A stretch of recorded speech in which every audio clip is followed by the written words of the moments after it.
Hello, dragile mele și dragii mei, pentru că sunt foarte plăcut surprins că tot mai mulți băieți îmi scriu și îmi pun tot felul de întrebări legate de îngrijirea și frumusețea părului. Din nou suntem împreună, din nou vorbim despre păr. Cred că v-ați obișnuit deja de... Nici nu știu cât avem împreună. Avem 2 ani?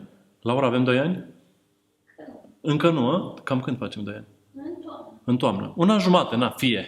Ok, mai aștept încă puțin ca să pot să zic că avem 2 ani împreună. Subiectul de astăzi este unul despre care mie îmi place să vorbesc foarte mult și anume despre mine.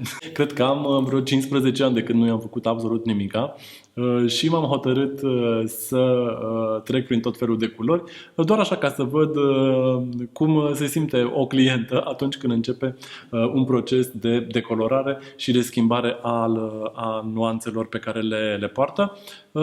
Este un trend foarte mare în această perioadă cu tot felul de culori din astea, de la roz la bleu, la unicorn, la toate pastelurile posibile și imposibile, și asta mi-am făcut și eu și m-am gândit că astăzi să vă povestesc cum am ajuns la această culoare pe care o am astăzi, care nu o să reziste după această filmare, o să o schimb.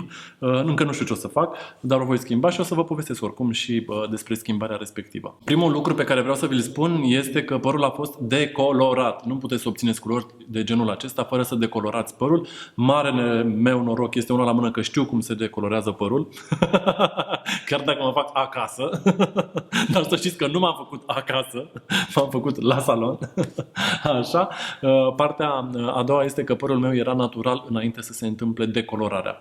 Dacă aveți părul vopsit, în special dacă este vopsit de la bază 1 până prin bază 7, din păcate decolorarea se întâmplă puțin mai greu și nu ajungeți la o decolorare foarte puternică a firului de păr care să vă permită să purtați tot felul de pasteluri. Pastelurile, toate culorile acestea extrem de deschise, repet, roz, bleu, mov, lila, vernil și așa mai departe, sau orice combinație între aceste culori, se obțin doar atunci când părul este aproape alb, adică un galben foarte, foarte pal, ca interiorul bananei, ca miezul bananei.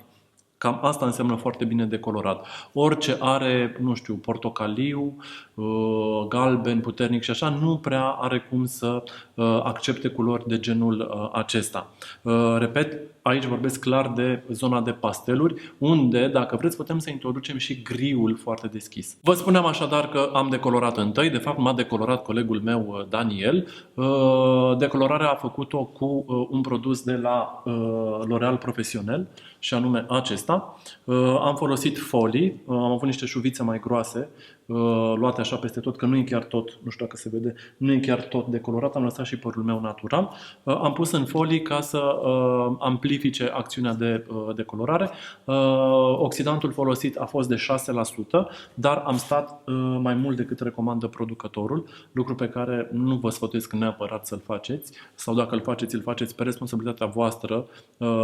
Timpul recomandat de acționare este de 50 de minute, am stat o oră și jumătate cu produsul, repet, nu pe scalp, pentru că nu am făcut decolorarea din rădăcină, ci pe lungimea firului de păr, dar pus în folii. A decolorat, a ajuns super deschis, evident, culoarea de bază a părului și apoi am spălat părul, l-am neutralizat cu un șampon pentru neutralizare, după care culoarea pe care o vedeți este obținută din aceste două culori, de la Colorista, turcoaz și aqua hair. Da, și cam asta este ce a ieșit. Produsul acesta mi-a plăcut foarte mult pentru că a acționat în 5 minute, efectiv în 5 minute, adică le-am mixat împreună într-un bol, mi-am pus mănușile pe părul umed, după ce l-am spălat cu șampon, am tapotat părul cu prosopul ca să extrag excesul de apă din el, după care am luat mixul respectiv, l-am făcut așa pe mănuși, pentru că pătează, să știți, destul de puternic, și am făcut așa pe păr, după care am pieptănat foarte bine părul în toate direcțiile ca să se omogenizeze. Și rezultatul este acesta, la fiecare spălat mai iese câte puțin, nu excesiv. Pe pernă a ieșit un pic, nici acolo nu a ieșit excesiv, dar a ieșit un pic. Nu e ca și cum perna a rămas perfect albă. Acum este din ce în ce mai puțin. Înainte de primele 2 spălări, cumva ieșea puțin mai mult. Așa că dacă nu vreți să pătați lenjeria de pat, puneți un prosop și dormiți pe un prosop pe care îl puteți schimba mult mai repede decât schimbați fața de pernă. Vă povesteam că am decolorat părul, v-am și spus cu ce l-am decolorat. cu multitehnic de la Studio Blond L'Oréal Profesional, dar să știți că am încercat pe alte tipologii și de la Cheune, Ultimate Blond, tot cu 6% și mi-a făcut o deschidere foarte bună și am încercat și Colorista, pentru că au un gama Colorista și bleach-ul lor, pe baze foarte închise, nu mi-a ieșit atât de deschis cât arată pe ambalaj. Pe bază 6, de la bază 6 în sus, la o oră, timp de acționare, mi-a ieșit foarte bine culoarea, dar recunosc că am pus o folie din aceea alimentară peste păr ca să amplifice, cumva să mențină umezeala și astfel să mi amplifice efectul de colorare.